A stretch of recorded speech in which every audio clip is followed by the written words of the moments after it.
finding, $1.56 billion in market access abruptly wiped out feels precisely like walking into a big box retailer with cash in hand, only to discover the entire electronics department has been quarantined by federal tape.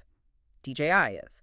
They're flooding the global market with incredibly advanced, dirt-cheap consumer hardware while fighting this desperate legal battle against an FCC ban locking their newest products out of the United States.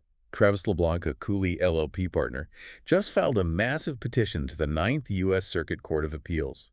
Throwing these foreign-made uncrewed aircraft systems on the FCC covered list back in December 2025 triggered a catastrophic financial hemorrhage across the North American supply chain. The raw numbers inside that federal court filing are just staggering to read. $700 million in revenue vanished instantly from 14 existing products that were literally just sitting in warehouses expecting routine administrative authorization. Add the projected $860 million in unrecoverable losses from 25 brand new products slated for launch in 2026. The Osmo Pocket 4 stands as the first major casualty hitting store shelves. Buyers realized last week that the new generation Pocket gimbal camera is fully locked out of the U.S. market. The previous iteration dominated the consumer electronics space by putting 3-axis mechanical stabilization into a device the size of a candy bar, and now the sequel is just legally radioactive. Failing to secure the necessary FCC radio frequency approval before the regulatory deadline created a hard, impenetrable barrier for every single piece of future hardware rolling off the company's assembly lines. Independent importers are currently exploiting minor regulatory loopholes to keep older models like the Avata 360 and the Neo available stateside through third-party logistics networks. People on social media frame the situation as a minor inconvenience for YouTube vloggers complaining about missing camera gear. They completely ignore the police departments, fire agencies, utility companies, and energy operators deploying this specific hardware daily to keep people alive. Forcing human workers back onto 500 kilovolt transmission towers in high winds directly increases workplace fatalities. First responders rely on these aerial platforms to cut emergency response times and map active disaster zones with thermal imaging. Taking these drones away basically sends firefighters blind into burning warehouse structures just to gather basic visual intelligence. The manufacturer actually argues in their federal court petition that the FCC action caused grave harm the second it was published in the Federal Register. Stripping public safety agencies of access to upgraded technology and replacement parts for their active fleets happened overnight. The FCC contends DJI should sit quietly while a petition for reconsideration remains pending internally at the regulatory agency. Letting federal regulators stall judicial review through internal paperwork delays sets a terrifying precedent for government oversight. DJI fired back in their Ninth Circuit filing, stating the ban is an active, final agency action doing severe financial damage today. It legally prohibits them from marketing, importing, selling, or distributing their products. Requesting a 6-month abeyance from the court pauses the federal litigation. Holding the case in abeyance forces the FCC to process the administrative petition internally, while preserving the company's ability to instantly resume the legal fight if the agency fails to act. Dismissing the case entirely forces the manufacturer into an indefinite holding pattern, while the financial damage compounds daily into the billions. The company explicitly reminded the Ninth Circuit judges that no national security agency investigated its specific consumer products before the FCC action took effect. Demanding technical software audits over broad political restrictions fell on deaf ears. Hardware releases continuing uninterrupted across the Atlantic reveal the sheer scale of the blocked technology. European retail channels are receiving massive shipments of the newly launched Lido series currently. The premium Lido X1 features a 1/1.3-inch CMOS sensor, 48-megapixel image capture, and forward-facing LiDAR. Retailing for just €419 destroys the pricing models of every Western competitor. A sensor of that physical thighs on a flying camera pulls in an immense amount of light, allowing a hobbyist to capture cinematic footage at dusk without heavy digital noise ruining the shot. Both drones feature 5 lux omnidirectional obstacle sensing. 5 lux is roughly the equivalent of a dark alleyway lit only by a single distant street lamp.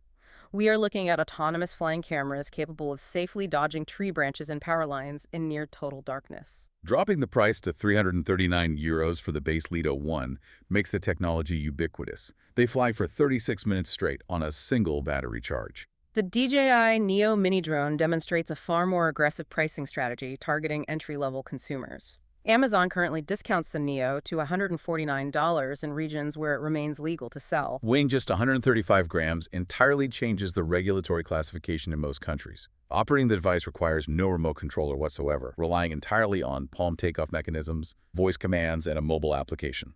Treating a 135-gram selfie drone like a weapon of mass espionage is akin to registering a plastic water gun as a ballistic threat. The device features full-coverage plastic propeller guards designed specifically to bounce off walls during safe indoor flight.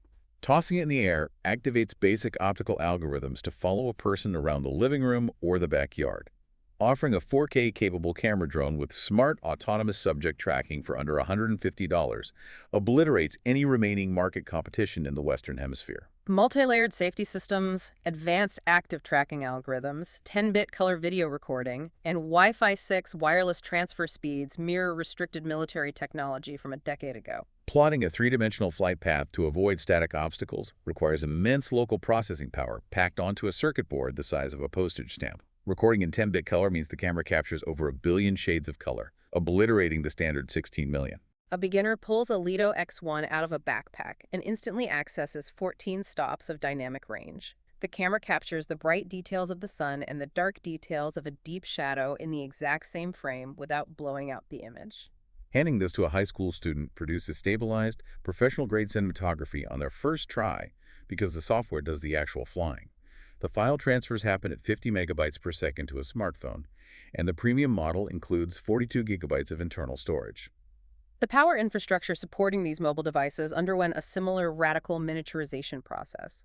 The company engineered the Power 1000 Mini, shrinking a massive 1 kilowatt-hour portable power station down to the size of a standard shoebox. Weighing roughly 25 pounds, the unit features a retractable 100-watt Type-C cable built directly into the chassis. It fully recharges to 80% capacity in precisely 58 minutes using standard wall current. Putting a retractable, high-speed charging cable directly on a camping battery is a stroke of total design genius that solves a highly specific pain point.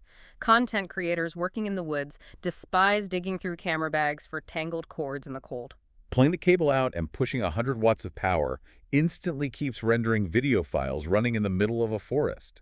The device costs €579. It is entirely locked out of the United States because of the logo printed on the side. The Power 1000 Mini handles 800 watts of continuous alternating current output, peaking at 1,000 watts for demanding appliances like coffee makers or medical devices. Charging directly from a car battery at 400 watts while driving between locations requires proprietary accessory dongles plugging into the built-in interface port. Users attach a 400-watt solar panel module, run a 12-volt barrel jack for specialized gear, or use the unit as a permanent, uninterruptible power supply in their home to keep a small fridge running during a grid blackout. Retaining at least 80% of their original capacity over 4,000 full charge cycles comes from the internal lithium ferrophosphate batteries. Draining and recharging this battery every single day for over 10 years barely starts to physically degrade the cells. Shutting a massive, highly capable corporation out of the U.S. market just redirects all of their competitive energy entirely into their domestic arena. Shenzhen currently hosts an incredibly intense crosstown rivalry between DJI and Insta360. Insta360 launched a fully omnidirectional camera drone under an independent brand called Anti-Gravity. This hardware aggressively invades DJI's core market segment with a heavily subsidized flying platform. The retaliation arrived with brutal speed. They launched their own panoramic video camera, attacking Insta360's established consumer base and slashing profit margins across the board. Removing external market pressures by kneecapping Chinese tech companies backfires spectacularly. Forcing these massive corporations into hyper-competitive local cage matches leaves Western legacy brands like GoPro entirely choking on their dust. They are iterating at a speed American companies cannot legally or financially match. Luo Jun, the director of the Future Low Altitude Economy Innovation Center, published a thorough assessment of this specific phenomenon. The friction between these two companies acts as a high-pressure forge for the entire regional supply chain. The conflict spans aggressive pricing strategies, ruthless talent acquisition, complex intellectual property litigation, and product deployment cycles measured in weeks rather than years. We are watching a domestic Chinese hardware ecosystem harden itself through intense corporate warfare. The American drone market currently faces drastically reduced competition, significantly fewer hardware launches, stagnant feature innovation, and climbing prices across the board for consumers and enterprise users alike. Asian consumers purchase these palm-sized drones and rapid-charging battery systems refined by Shenzhen's relentless iteration cycles. Western competitors face rapidly shrinking global footprints while wasting immense capital attempting to navigate complex national security bans and secure lucrative domestic government contracts. The contrast is stark and immediate. You have a $149 flying camera democratizing aerial photography for a teenager in Berlin or Tokyo, while American consumers watch the electronics aisle empty out and prices for legacy gear skyrocket. Basic consumer tech, like a 135-gram flying camera becoming a permanent casualty of geopolitical security wars, signals a terrifying shift. We might be watching the moment the global tech ecosystem splits into two entirely incompatible realities.